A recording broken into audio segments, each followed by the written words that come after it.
NVS-02 navigation ಉಪಗ್ರಹ ಕಕ್ಷೆಗೆ ಸೇರ್ಪಡೆ. ಇಸ್ರೋ 100ನೇ ಉಡಾಯಣ ಯಶಸ್ವಿ. ಬಾಹ್ಯಾಕಾಶ ಕ್ಷೇತ್ರದಲ್ಲಿ ಮೈಲುಗಲ್ಲು. ಇದು ಕಾಂಪಿಟೇಟಿವ್ ಎಕ್ಸಾಮ್ಗೆ ಕರೆಂಟ್ ಅಫೇರ್ಸ್ ಆಗಿ ವಿಷಯ ಕೊಟ್ಟಿದ್ದೇನೆ. ಸೆಂಚುರಿ ಸ್ಟಾರ್ ಇಸ್ರೋ 46 ವರ್ಷಗಳ ಸುದೀರ್ಘ ಪಯಣದಲ್ಲಿ 100ನೇ ಉಡಾಯಣ. ಸ್ವದೇಶಿ GPS ಉಪಗ್ರಹಗಳ ಜಾಲದ 2ನೇ ತಲೆಮಾರಿನ NVS-02 ನಭಕ್ಕೆ. ಬೆಂಗಳೂರು ಮೂಲದ UR ರಾವ್ ಸ್ಯಾಟಲೈಟ್ ಕೇಂದ್ರದಿಂದ ಅಭಿವೃದ್ಧಿ.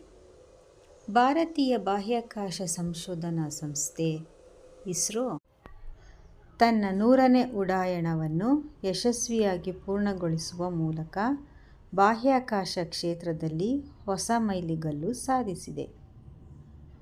ಆಂಧ್ರಪ್ರದೇಶದ ಶ್ರೀಹರಿಕೋಟಾ ಬಾಹ್ಯಾಕಾಶ ನಿಲ್ದಾಣದಿಂದ ಪಥನಿರ್ದೇಶಕ ಉಪಗ್ರಹ NVS-02 ಹೊತ್ತ GSLV-F-15 ರಾಕೆಟ್ ನಭಕ್ಕೆ ಚಿಮ್ಮಿತು. ಉಡಾವಣೆಗೊಂಡ 19 ನಿಮಿಷಗಳಲ್ಲಿ ಉಪಗ್ರಹವನ್ನು ನಿಗದಿತ ಜಿಯೋ ಸಿಂಕ್ರೋನಸ್ ಟ್ರಾನ್ಸ್ಫಾರ್ಮರ್ಗೆ ಕಕ್ಷೆಗೆ GTO ಸೇರಿಸಿತು. NVS-02 ಉಪಗ್ರಹವು ಭಾರತದ ನ್ಯಾವಿಗೇಷನ್ ಸ್ವದೇಶಿ GPS ಉಪಗ್ರಹಗಳ ಜಾಲದ 2ನೇ ತಲೆಮಾರಿನ ಉಪಗ್ರಹವಾಗಿದೆ. ಇದು ಭಾರತ ಉಪಖಂಡದ ಜೊತೆಗೆ ಅದರ ಆಚೆಗಿನ 1500 ಕಿಲೋಮೀಟರ್ ದೂರದವರೆಗೆ ಬಳಕೆದಾರರಿಗೆ ನಿಖರ ಸಮಯ, ಸ್ಥಾನ ಮತ್ತು ವೇಗವನ್ನು ನೀಡುವ ಗುರಿ ಹೊಂದಿದೆ. 100ನೇ ಯಶಸ್ವಿ ಉಡಾಯಣದ ಮೂಲಕ ಇಸ್ರೋ ಹೊಸ ಮೈಲಿಗಲ್ಲು ಸಾಧಿಸಿದೆ. ಶ್ರೀಹರಿಕೋಟದ ಲಾಂಚ್ ಪ್ಯಾಡ್ಗಳಿಂದ ಇದುವರೆಗೆ ಒಟ್ಟು 548 ಉಪಗ್ರಹಗಳನ್ನು ಕಕ್ಷೆಗೆ ಸೇರಿಸಲಾಗಿದೆ.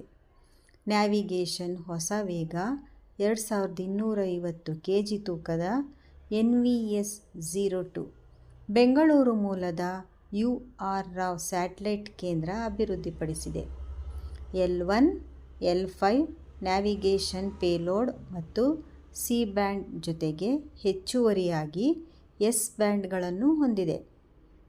ಈ ಉಪಗ್ರಹ ಭೂಮಿ, ವೈಮಾನಿಕ ಮತ್ತು ಸಮುದ್ರ ಸಂಚರಣೆ, ಮೊಬೈಲ್ ಸಾಧನಗಳಲ್ಲಿ ಸ್ಥಳ ಆಧಾರಿತ ಸೇವೆಗಳು, ಇಂಟರ್ನೆಟ್ ಆಫ್ ಥಿಂಗ್ಸ್ IoT ಆಧಾರಿತ ಅಪ್ಲಿಕೇಶನ್ ಸೇವೆ, ತುರ್ತು ಪ್ರತಿಕ್ರಿಯೆ ವ್ಯವಸ್ಥೆ, ಸಮಯ ಸೇವೆಗಳನ್ನು ನೀಡಲಿದೆ.